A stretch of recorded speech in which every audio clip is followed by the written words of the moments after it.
Hello guys, good morning.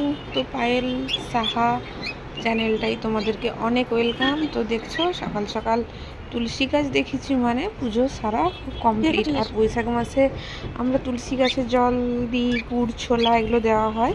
তো একটু সকাল সকাল স্নান করি। এমনি সারা বছরই তুলসী গাছে জল দেওয়া হয়, বৈশাখ মাসটা একটু মানে বেশি ভালো করে দেওয়া হয়। সবার ঘরেই হয়, গুড় ছোলা দেওয়া হয়, ঘর টাঙানো হয়। দেখেছি আমার ঘরও টাঙানো আছে।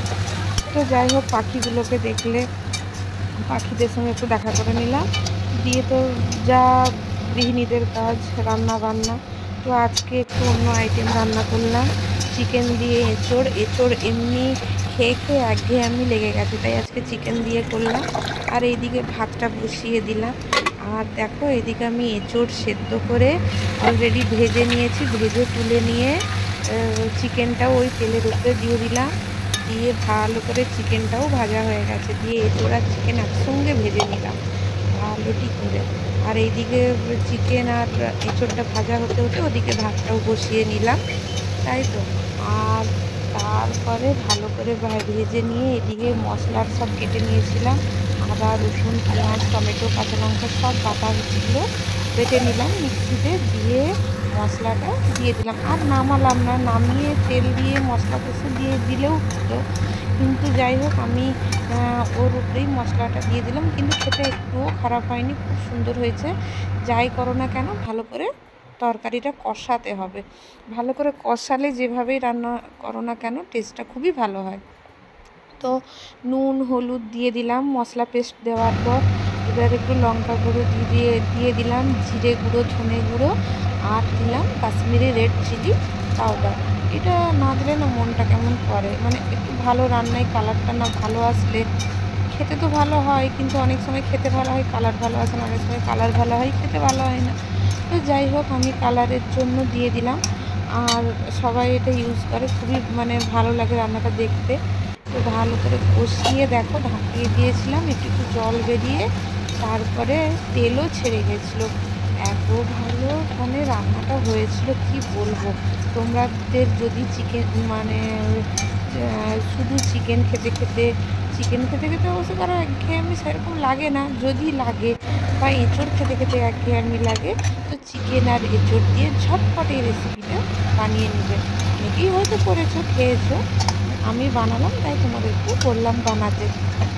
তো দেখো এমন কিছু চাপ নয়, রান্নাটা খুবই সোজা। যেরকম চিকেন রান্না হয় বা যেরকম আমরা এঁচোড় আলাদা করে রান্না করি, ঠিক সেই রকমই, দুটো মিশিয়ে একই রকমই রান্না। আর এইদিকে প্রেসার কুকারে দেখলে চিকেন হচ্ছে, ওটা রায়ের জন্য। রায়ের একদম পাতলা হচ্ছে এঁচোড়, এই চিকেনটা শুধু অনলি চিকেন হচ্ছে, ওটাই এঁচোড় দিনই পাতলা ঝোল করছি, গরমে বাচ্চা তো। আর এদিকে একটু গরম মশলা থেতো করে দিয়ে দিলাম হামানদিস্তায়। আর ভাবলাম একটু কলমি শাক ভাজা করব, তাই একটু কলমি শাক কেটে ধুয়ে নিয়েছি, দিয়ে যে ভেজে নিলাম কলমি শাক ভাজা। আর এঁচোড় চিকেন কষা আজকে রান্না। এদিকে ভাতটা এই যে গড়িয়ে নিয়েছি, দুধ এসছে, দুধটাও বসিয়ে দিলাম, জাল দিয়ে দিলাম। তো চলো আজকে এইটুকুই রান্না হলো।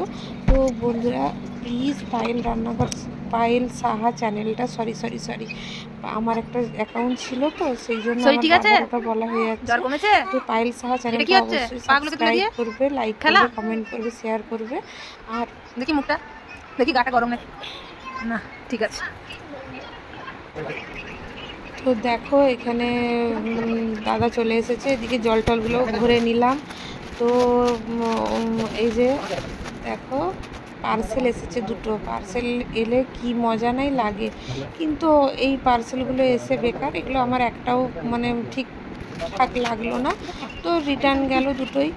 আর কি করা যাবে, কিছু করার নাই। তো চ্যানেলটা অবশ্যই সাবস্ক্রাইব করবে, লাইক করবে, কমেন্ট করবে, শেয়ার করবে। আচ্ছা, ভিডিওতে জল ভরার সময় একটা দেখিয়েছিলাম প্লেটে করে, ওটা কী জানো তো, ওটা চিয়া সিড ভিজিয়ে রেখেছিলাম। তোমরা ঝটপট দেখে নাও একবার, ওই চিয়া সিড ভিজিয়ে রেখেছিলাম, ওটা বলা হয়নি তাই বলে দিলাম। ওটার আমি শরবত খাই ওয়েট লসের জন্য। তো ঠিক আছে, চলো বাই, টাটা।